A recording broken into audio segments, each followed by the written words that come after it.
with Sebastián Zuccardi from Zuccardi Family Wines. Welcome, sir. Welcome to Canada. Welcome to Vancouver. Thank you. Thank you very much. I'm very excited to talk to you because I've been a fan of your wines for a long time. I've noticed, and this is I am at the end of the chain. I get to taste, I get to sell the wines, but it seems to me that in the past 15, 20 years, there are certain key wineries in Argentina, especially Zuccardi, that have really focused on the micro terroir of Uco specifically, but also kind of Mendoza in general. Am I wrong in thinking that there is a movement in Argentina towards kind of Burgundian style terroir? Yes, of course. There is a big movement in the last 15 years, and the movement has been very focused on talk about the places. Yeah. Because where we live, it's a desert, but it's a desert near to the mountain, so I like to say that we make mountain wines. Yeah. Everything that happens in our area is in relationship with the Andes, the landscape, the climate conditions, the soils, the water that we use to irrigate, and also we are mountain people. Everything happens in our mind is in relationship with the mountain, give to us a lot of diverse in short distances. So the climate conditions, when we focus in the Uco Valley, that is the area that is near to the mountains, can change in 30 kilometers because you move from 900 meters of altitude to 1,700 meters of altitude in 30 kilometers. And then the relationship with the mountain change the conditions, and the soils that are all alluvial soils has a lot of difference between one village to the other. So talk about the grape is not enough to explain our places. So we started the movement, maybe there is not one specific time, it was a movement that changed in the time that we were very important in this movement, that the focus is show the uniqueness and the identity of our places. And this movement that also make to us to change the style of the wines, because if you want to talk about the place, you need to reduce the things that reduce the identity of the place. So the movement also work a lot in reduce the over extraction, reduce the over ripeness, and reduce the over oak. There seems to be now. Was there a conscious effort to move towards more elegant wines, or is that just a result of trying to express the terroir better? I think it was a result, but also was the wines that I love to drink. Yeah. I like to say that I'm a drinker before a winemaker. I love wine, it's my passion. I'm all the time thinking about wine. And when I choose a wine or when I make a wine, I'm looking for three things. The first is pleasure. I want to open a bottle of wine and drink the bottle of wine. And balance is very important there. The second is that I want that the wine tell me a history about the place, about who makes the wine, and about the year that the wine was made. And the third thing is that I love food. So every time that I open a wine, I'm trying to think that the wine will be part of the table. So balance and elegance is very important. But especially because we want to talk about the places. And when you want to talk about the places, you need to reduce everything that is a makeup. And when you reduce all the things that is a makeup, you reduce sweetness and you focus more, for example, on the texture or on the freshness of the place. I noticed that, I mean, especially obviously in wines like Concreto, which is done completely in concrete, but just looking at the wines that you make now compared to like perhaps 20 years ago, there's been not a movement away from oak, but a movement away from new oak, it seems, in a lot of the wines. Yes, but for me, it's not important first if a wine is made in oak or in concrete. For me, first it's important the place. And I believe that we have unique place in terms of the potential to make the wines, and today you have wines that show the potential of the places that we have. So we need to do a good selection of the place, a great work in the vineyards, and then in the winery depend the style of the producer. In our style, we don't want to cover these places. We want to show the places in the most transparent and pureness way that we can. So we found in concrete a great material to help to us to do this work. But the magic of this is that we didn't take the decision because the history. But when you say when you see the history of Argentina, the old wineries were concrete. That's when right, you go yeah. to the 30s, to the 40s, the old wineries were concrete and big foodries.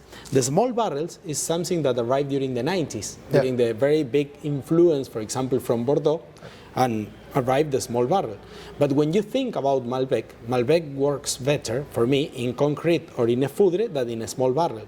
Why? Because it has not a very big tannic structure, so you need less microoxygenation during the aging.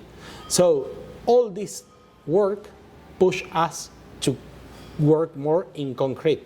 But we have to know that you can make a great wine in concrete or a great wine in used oak.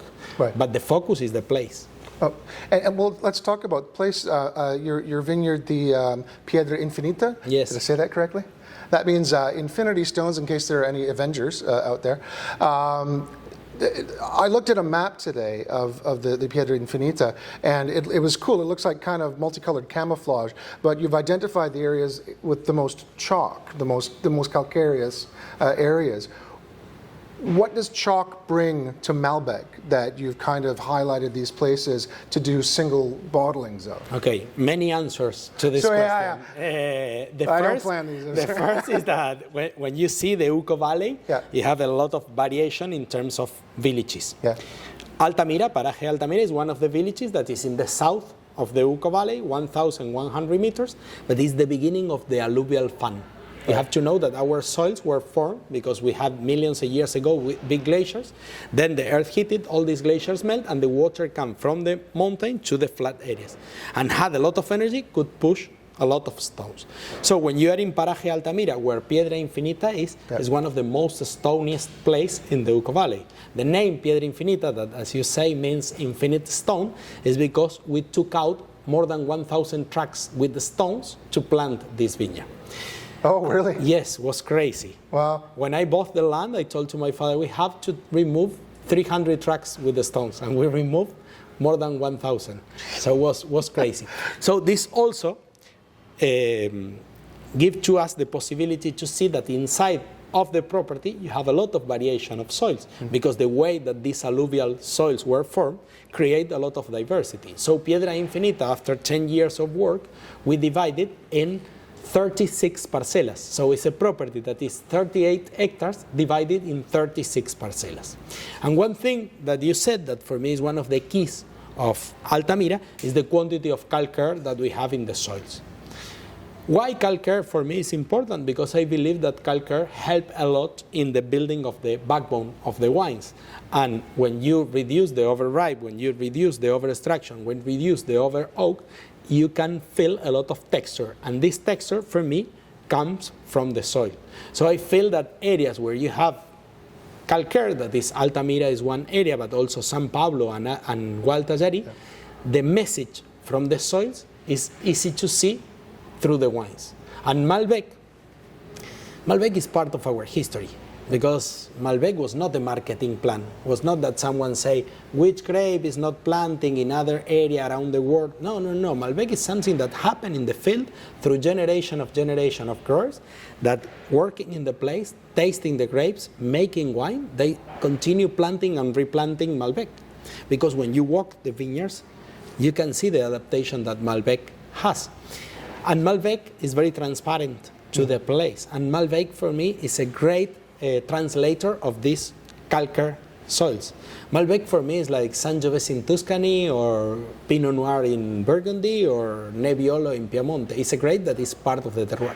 It's inextricable from the Mendoza. It's the best way to showcase the soil and terroir? In my view, Yeah. yes. And of course, when we talk about place, we put the focus on the place. But the grape is very important, because it's not the same to express our places with Malbec or with other grape. Right. So for me, Malbec is an essential part of Mendoza. I think when people try Malbec from other parts of the world, they're always surprised about how different it is at different altitudes. I mean, if people try, what Malbec there is grown in Spain, like Cahors and whatnot, they're always like, that's nothing like I'm used to. What does altitude specifically do with Malbec? that makes it kind of unique to especially the Uco Valley. And what between, like you were saying that there are some lower elevations and higher elevations. What do you get in the higher elevations in Malbec? Okay, Uco Valley is a very special place because the influence of the mountain, because we cultivate in a valley that is quite different, because it's not the valley that you have a mountain, the river in the middle and a mountain in the other side. Yeah. When you see the Uco Valley, it's like a pied de monte. Yeah. All the rivers go down and left the Uco Valley from the bottom. So we cultivate in the areas that go near to the Andes. So this creates that in 30 kilometers that I told you, you can move from 900 meters to 1,700 meters. What happens every time that you go up? The average of temperature go down. So you can cultivate in the bottom of the Uco Valley in a warm area, and in the highest part of the Uco Valley, you can cultivate in a very cold area. Cold, like one of the coldest areas around the world in average of temperature. But there is one different in our climate condition. When you think in cold areas, you think in something very cloudy and wet. But in our area, because we have no any ocean influence, because we are far from the Atlantic, 1,000 kilometers, very close to the Pacific, but we have the Andes in the middle, we can cultivate in areas that the temperature in average is cold, but we have a lot of sunlight. So this creates completely different conditions in our area. And I feel that Malbec found their home in this kind of conditions. Cold weather, but with a very pure sunlight. Oh, that's awesome. One last question, and then we'll get to the tasting.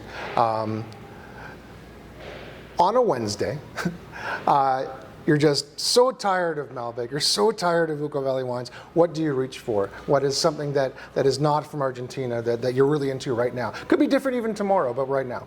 You know, I'm a drinker, so I'm all the time thinking about wine. The great thing today is that quality or terroir is not patrimony of one or two or three different areas. Today there is an explosion of great wines in different areas. So my inspiration in terms of thinking about place, for sure Burgundy and Barolo were very important. But then Côte-Rôtie is a place, North Rhone is a place that I love a lot because I find a lot of similarities with our Malbec in high altitude, with the Shiraz from the North Rhone.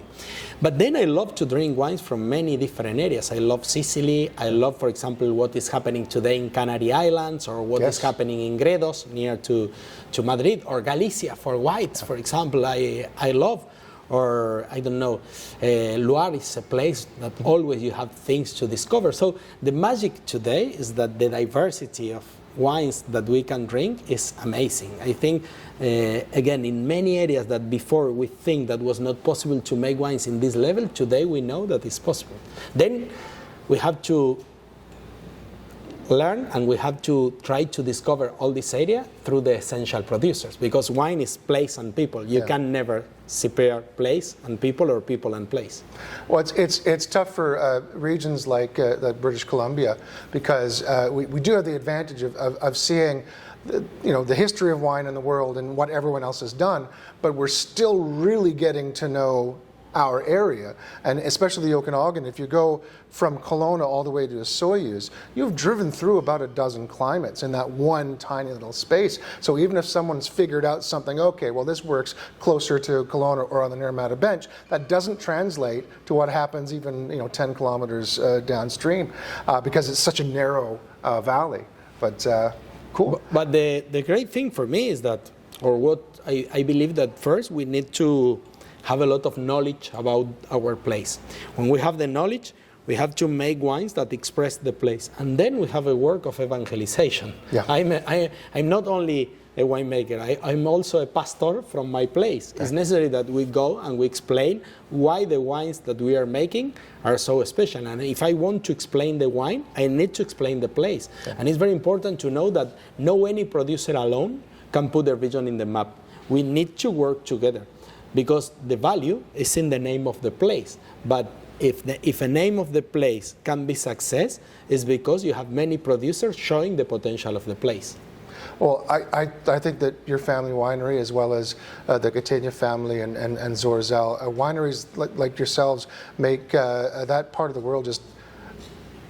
Every vintage is a new part of the story, and it is a different part of the story, I find. It's one of the most exciting, as a wine drinker, as someone that collects and drinks, I just find that especially the Uco Valley is the most dynamic and almost kind of adventurous place. Like, you're not taking risks or doing crazy things, but it is really, as a drinker myself, it is fun to watch a place completely discover its own soul, its own spirit. And just in the last 15 years, I mean, I've been in the wine industry a long time, and you know, in certain areas, Argentinian wine, even good Argentinian wine, was, you know, very oaked and very big, and you know, some of the selling point was, well, it is kind of like that Californian wine, but it's cheaper. But now it is its own thing, and I find that other places are actually now starting to look for inspiration from Argentina. No, but it's true. The beginning of the conversation, 15 years ago, Malbec from Argentina was first Malbec, and then the place. Yeah. And the place was something general. Yeah. Second was a black color with a lot of extraction, with a feeling of sweetness, and with a lot of oak. And today you have examples that are completely different than this and are more focused on the place. But this is a combination of that the place is really a great place, and also you have a generation of producers understanding and working all together to show the identity of the place. Fantastic. Well, Sebastián, thank you so much for talking to us. I look very much forward to the thing that these folks can't see that we're about to do, but thank you so much. I appreciate it, sir. Thank you. My pleasure. All right.